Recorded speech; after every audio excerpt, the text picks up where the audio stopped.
அவன் வெள்ளத்தில் முழுகினதுக்கு காரணம் நாம், அது தெரியுமா?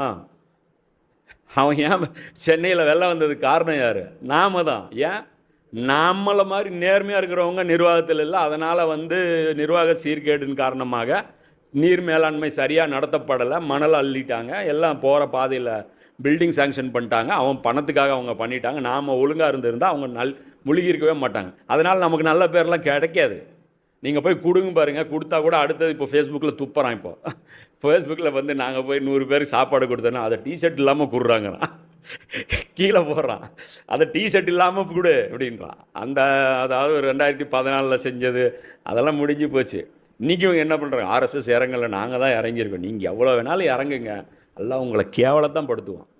அல்லாஹ்வுடைய தீனை நீங்கள் கையில் எடுக்காத வரை, நபி ஸல்லல்லாஹு அலைஹி வஸல்லம் மிஷனை கையில் எடுக்காத வரை உங்களுக்கு இழிவு தான் கிடைக்கும், உயர்வு கிடைக்காது. அல்லாஹ் சொல்கிறேன், அல்லாஹ் விட்டுட்டு